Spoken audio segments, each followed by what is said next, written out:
Bienvenidos. En este espacio vamos a trabajar sobre adolescencia específicamente. Soy Cecilia y vamos a ir observando, digamos, cómo vamos a analizar las situaciones que se nos presenten cuando se les pida hacer un análisis acerca de la adolescencia o de algún caso en particular. Cuando hablamos de adolescencia, vamos a considerar características. Ustedes ya están trabajando con las características en los foros. Tienen que tener en cuenta que el análisis de características tiene que ser un análisis profundo, que se espera que haya análisis respecto de los diferentes aportes teóricos que aparecen en el módulo. Hay varios referentes. Lo que voy a hacer hoy particularmente es darle una estructura acerca de cada característica, porque ustedes habrán visto que para abordar la adolescencia podemos hacerlo de diferentes formas, ¿sí? Entonces es importante atender, digamos, a las características, saber qué característica va en cada lugar para poder hacer un análisis acertado en función a todo lo que van desarrollando. Cuando hablamos de adolescencia, saben que hablamos en la actualidad de adolescencias. ¿Por qué? Porque no hay una única forma para atravesar este periodo. No hay respuestas únicas. No podemos decir que todos los adolescentes se pelean con los padres. No podemos decir que todos los adolescentes toman alcohol. No podemos decir que todos los adolescentes desobedecen a la autoridad. No podemos decir que todos los adolescentes hacen las mismas cosas, porque son personas distintas y lo único que tienen en común es la edad. Por lo tanto, no hay recetas de trabajo, y recuerden que trabajamos construcción subjetiva y subjetividad. No hay dos personas iguales, por lo tanto, no se puede hablar de esta etapa, en realidad de ninguna etapa, sin considerar las particularidades de cada sujeto. Esto es más o menos lo que les venía diciendo, que es transitable para todas las personas, que no hay, digamos, recetas únicas, que no todas las personas reaccionan igual, menos aún todos los adolescentes, y esto es muy importante para tener en cuenta. Cuando nosotros hablamos de un análisis de características, vamos a hablar de características físicas o fisiológicas, características psicológicas, características intelectuales y características sociales. Cuando se hable de características del adolescente, no consideren las etapas de la adolescencia, porque no es lo mismo. Cuando nosotros hablamos de etapas de la adolescencia, hablamos de una adolescencia baja, de una adolescencia propiamente dicha y de una adolescencia tardía, ¿sí? No es esto lo que se está pidiendo cuando se solicitan las características del adolescente para el abordaje de cierto caso o para dar definiciones acerca de cada característica, ¿sí? Cuando hablamos de las características fisiológicas y físicas, vamos a estar hablando de la pubertad, ¿sí? Esta pubertad se caracteriza o se distingue, se diferencia de la adolescencia. ¿Por qué? Porque la adolescencia comprende aspectos mucho más amplios, ¿sí? Comprende factores psicológicos, comprende factores sociales, contextuales. Cuando hablamos de la pubertad, hablamos específicamente del desarrollo de los caracteres sexuales que maduran durante este periodo, que coincide precisamente con lo que hablábamos recién, con el primer periodo, que es la primera adolescencia o la adolescencia inicial. ¿Cómo son estos caracteres sexuales? Siempre que se pida un análisis se va a pedir hacer una distinción de caracteres primarios y caracteres sexuales secundarios. Los caracteres sexuales primarios son los órganos sexuales que maduran y están aptos para la reproducción o la práctica del sexo. Cuando hablamos de los órganos o de los caracteres secundarios, vamos a hablar de todas las cuestiones fisiológicas madurativas que llegan y producen, digamos, una madurez sexual. No está directamente relacionada con los órganos genitales o con el aparato reproductor en sí, sino que son otras modificaciones, como por ejemplo el cambio de la voz, el ensanchamiento de los hombros, el ensanchamiento de las caderas. Son distintas cuestiones y son diferentes a los órganos sexuales. Es muy importante hacer esa distinción. Otra cuestión importante a considerar son las características psicológicas, ¿sí? Acá se producen por lo general muchas confusiones, ¿sí? Cuando nosotros hablamos de características psicológicas, vamos a ir haciendo una comparación con las teorías o los autores que van a hacer referencia a este periodo.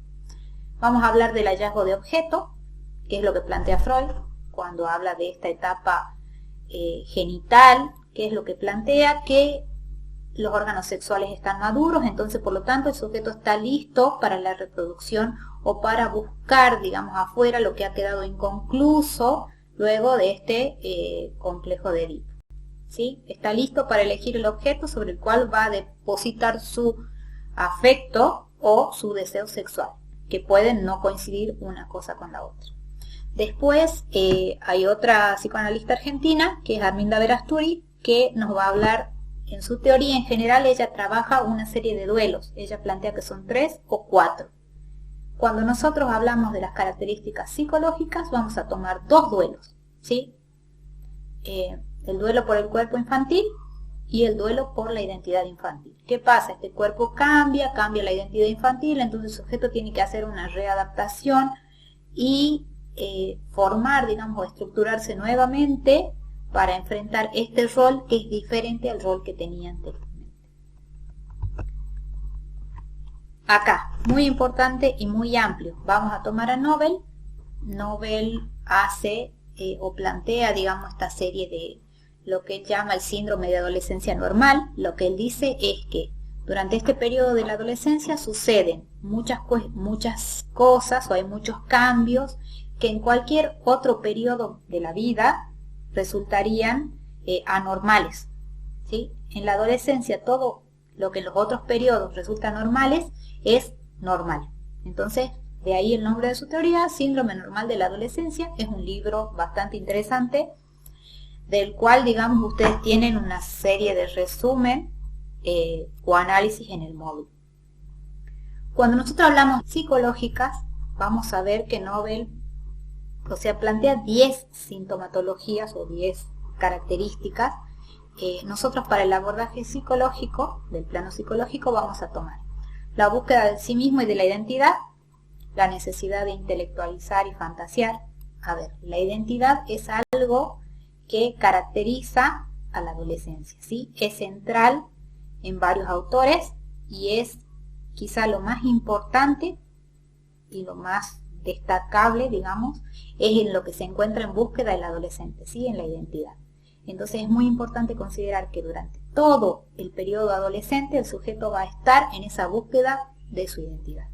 Todo lo que haga alrededor, todas las otras características que vayan apareciendo, que vayan surgiendo, se van a relacionar con este núcleo duro que es la búsqueda de la identidad. Bueno, habla también de una necesidad de intelectualizar o fantasear que se profundiza dentro de lo que son las características intelectuales del sujeto, ¿sí? Hay una crisis religiosa. ¿Por qué? Porque se ponen en juego toda esta serie de valores, lo que ya venía establecido, lo que no, todo esto se pone a prueba nuevamente. Hay una desubicación temporal que quizás es una de las, él plantea que es una de las cosas más difíciles de observar, digamos, de entender en el adolescente en realidad.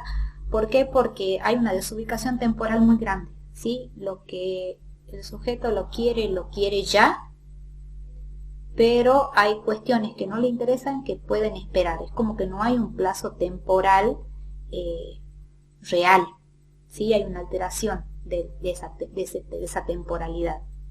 Hay fluctuaciones de humor y del estado de ánimo. Hay un humor que sube, que baja, que es bueno, que es malo, que es muy cambiante. Las conductas del adolescente están dominadas por la acción. Hay una preponderancia a reaccionar antes de pensar, ¿sí? Y hay una actitud social reivindicatoria. Tengan en cuenta que el adolescente se caracteriza por querer cambiar al mundo, por querer modificar las cosas, por querer cambiarlo todo. Entonces por ahí, digamos, entra en juego este choque generacional con el adulto que, digamos, entiende la realidad de otra forma, y quizá esta sea una de las causas, en realidad es una de las causas por las cuales se producen tantos choques. Ahora vamos a pasar a las características intelectuales. Cuando se le pregunten por las características intelectuales, nosotros tomamos un único autor de referencia porque es el más importante y el que analiza todas las demás características, que va a ser Piaget. ¿Y de qué es de lo que habla Piaget? Que en la adolescencia el sujeto se encuentra o se da inicio al periodo de las operaciones formales. Tienen que tener en cuenta que quien no maneja estas características no puede aprobar esta materia, ¿sí? Piensen que para enseñar a un adolescente tengo que saber cómo está estructurado el pensamiento del adolescente, porque si no, no tiene sentido, o cómo voy yo a plantear estrategias de trabajo si no entiendo o no me queda claro cómo es que piensa el adolescente, ¿sí? Al inicio de la adolescencia, este pensamiento operatorio formal o periodo de las operaciones formales es oscilante, ¿sí? Va y viene. Existe la posibilidad de pensar en abstracto y decrece, aparece y desaparece hasta que se va estableciendo con el paso de los años. Alrededor de los 15, 16 años ya está totalmente establecido. Las características que tiene este pensamiento, hay 5 características centrales. El pensamiento sobre lo posible, es decir, que el sujeto puede pensar más allá de lo posible, puede pensar los hechos con antelación, sin que estos hechos sucedan en este momento, puede estructurar su pensamiento, genera hipótesis, las contrasta, por eso su pensamiento es específicamente científico, ¿sí? Piensa sobre el propio pensamiento, es decir, que es capaz de pensar en hipótesis, no necesita ese material concreto para el trabajo, sino que lo puede pensar, y hay un gran replanteo de los aspectos ideológicos de la vida, ¿sí? Esta tendencia a cuestionar todos los aspectos de la vida social que tiene el adolescente. Dentro del pensamiento formal hay 3 características básicas, que se puede pensar lo real como posible, se utiliza el método hipotético deductivo, que es el método de la ciencia, y se establecen relaciones lógicas entre las proposiciones. Esto quiere decir que el adolescente no necesita del ente concreto para el trabajo, sino que puede enfrentar o hacer frente, puede pensar sobre algo abstracto, ¿sí? Puede pensar en forma lógica.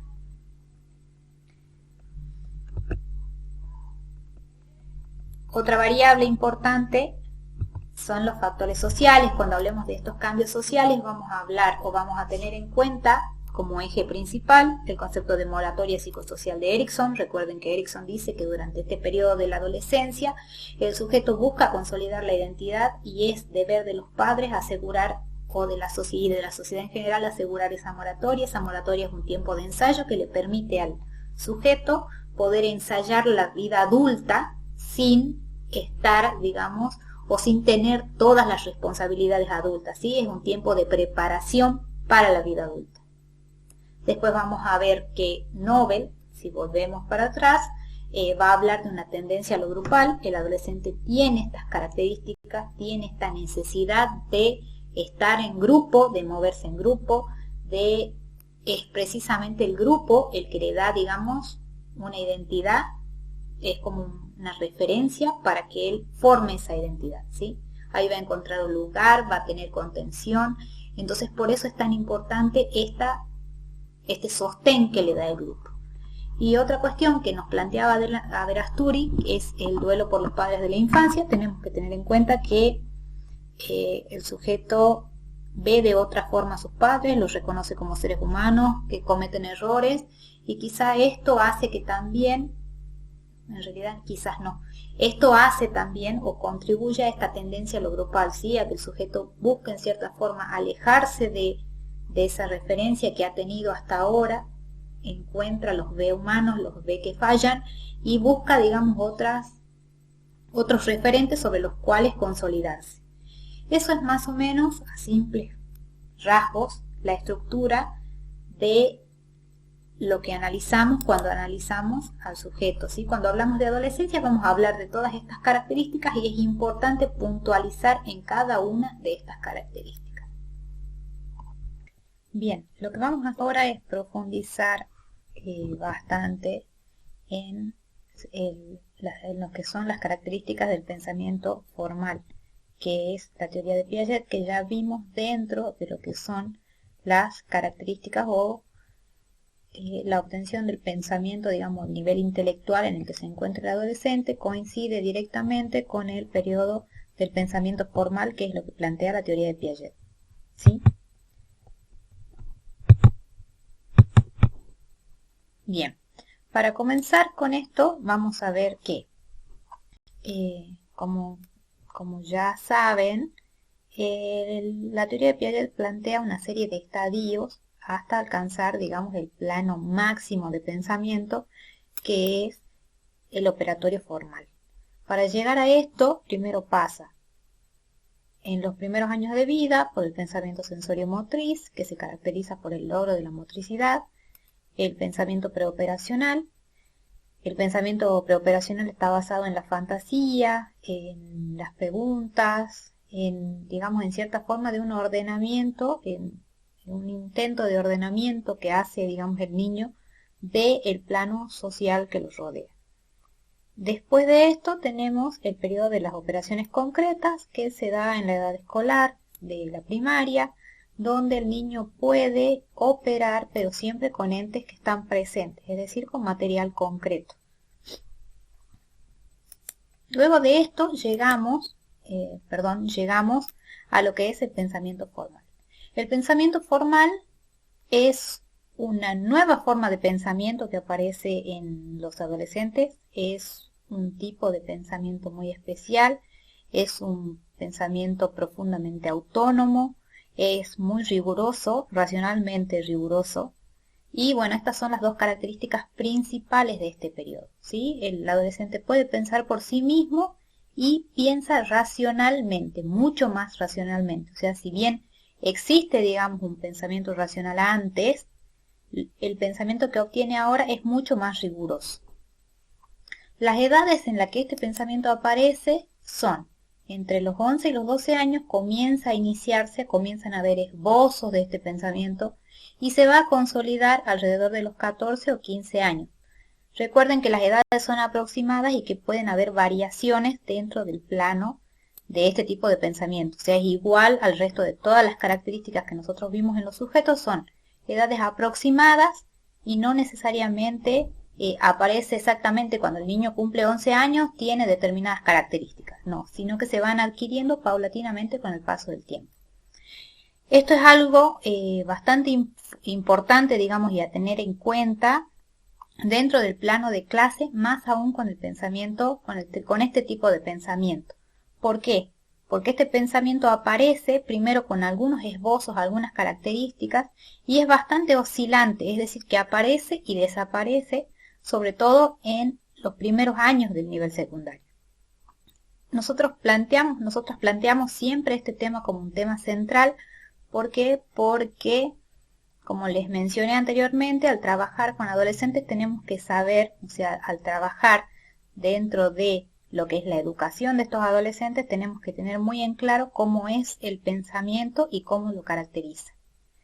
Hay personas, para Piaget, este tipo de pensamiento sería el estadio final, es el máximo logro al que puede llegar una persona.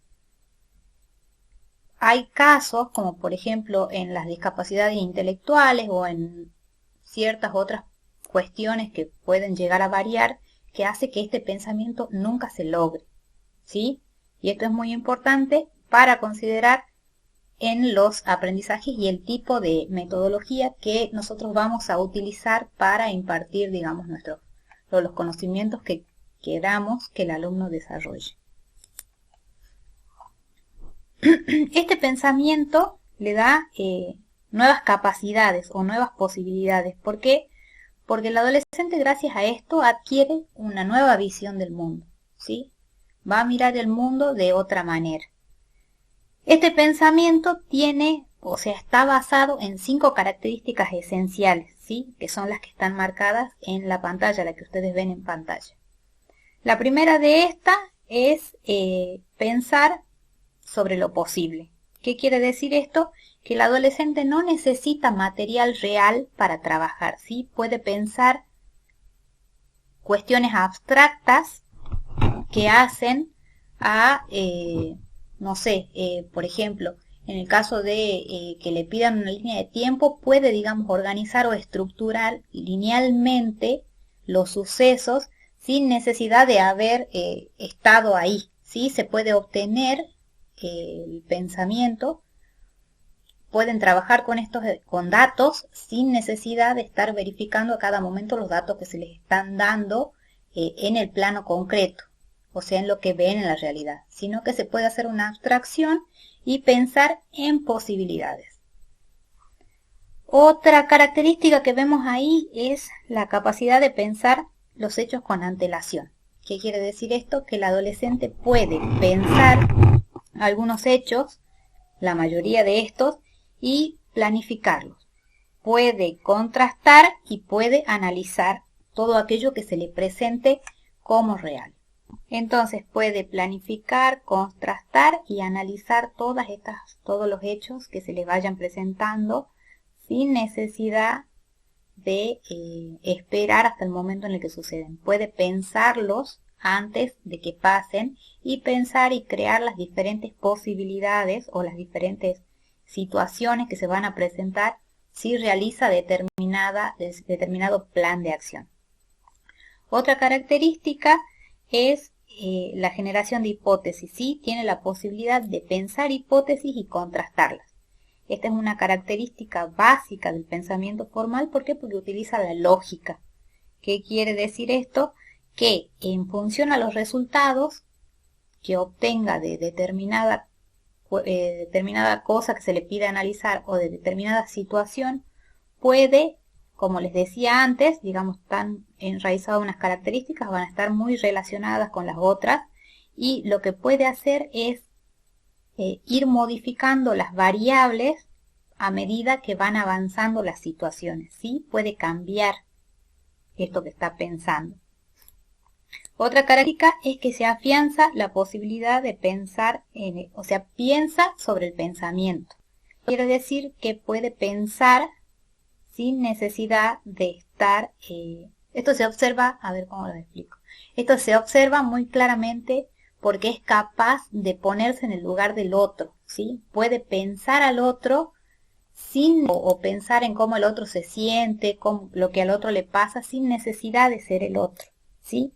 Puede pensar en lo que los otros están pensando o intuir y emitir juicios respecto de lo que piensan los demás y del pensamiento que tienen los demás. Puede pensar sobre el pensamiento, el suyo y el de los demás. Y una de las últimas características son los aspectos ideológicos, ¿sí? Lo que se hace es replantearse todos los aspectos ideológicos de la vida social, ¿sí? Por eso es que el adolescente es tan crítico. ¿Por qué? Porque logra detectar, al fin, digamos, cuando llega a este nivel de pensamiento, logra detectar los errores que hay en la sociedad y empieza a juzgar las incoherencias de estos ideales. No solamente de los ideales sociales, sino de los ideales de cualquier persona. Llegado a este punto, se van a dar cuenta que tiene un nivel muy elevado de lo que es el pensamiento moral, a causa, digamos, de este replanteo de estos aspectos ideológicos que puede empezar a plantearse. ¿Por qué? Porque recién empieza a notar, digamos, estas incoherencias de la sociedad. Ahora, de acuerdo a todo esto, va adquiriendo una serie de capacidades que son muy importantes que nosotros las conozcamos, ¿sí? Vamos a tener en cuenta que procesa más y mejor la información. Es decir, que en este plano, con estos logros intelectuales, puede empezar a captar mucho más lo que pasa a su alrededor y puede obtener, digamos, procesar más rápido la información. Bueno, esto es algo que se va a dar a medida que uno vaya creciendo, ¿sí? A medida que uno va creciendo, va adquiriendo más conocimientos y por lo tanto se vuelve más fácil el procesamiento de la información. Adquiere más conocimientos porque producto de esta misma experiencia que va ganando, tiene capacidades metacognitivas, que es esta cuestión que les venía diciendo de poder pensar más allá de lo que él mismo piensa, sino que también puede pensar como piensan los demás o puede entender cómo es que piensan los demás. Bueno, tiene la capacidad de razonar formalmente, que son todas estas características que son las que estamos viendo. Tienen que tener en cuenta que el razonamiento formal tiene como eje principal lo que es la lógica, ¿sí? La lógica actúa bajo los principios del pensamiento científico y el método de razonamiento que se hace es deductivo, ¿sí? El método es hipotético-deductivo. Esto diferencia en gran parte al pensamiento del adolescente con el pensamiento del niño, ¿sí? ¿Por qué? Porque el pensamiento del niño es deductivo, ¿sí? O sea, va a partir del análisis de una situación particular y ese hallazgo o a esa solución a la que llegó quiere aplicarla a todo el resto de las situaciones. Diferente a lo que pasa en el plano del adolescente, ¿por qué? Porque puede formular hipótesis, pensar primero cómo es que van a ser esos resultados, contrastarlos y puede modificar eso. Entonces, no se parte de lo particular, sino que se parte de lo general para llegar a soluciones particulares. Entonces aquí hay una relación lógica. ¿Por qué? Porque él va relacionando proposiciones o premisas, ¿sí? Y esto también le da la capacidad de procesar mucho mejor la información que recibe, ¿sí? Porque tiene nuevos logros intelectuales. Entonces, al poder organizar la realidad de forma diferente, puede pensar de diferente forma y ser, digamos, un poco más abarcativo con la información que recibe. Lo que puede hacer es relacionarla. Puede relacionar un área con la otra, puede relacionar hechos sociales con situaciones que nosotros les planteemos, por ejemplo, dentro del salón de clase, cuestión que a los niños les es mucho más costoso y difícil realizar. Entonces, las posibilidades de este pensamiento, ¿cómo es este pensamiento en general?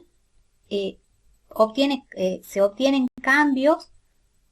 ¿Por qué? Porque se obtiene un pensamiento de tipo científico, que está basado en todo lo que hemos trabajado anteriormente, piensa en preposiciones, utiliza el método hipotético-deductivo, la ciencia. Entonces, por eso se dice que el pensamiento del adolescente es un tipo de pensamiento científico.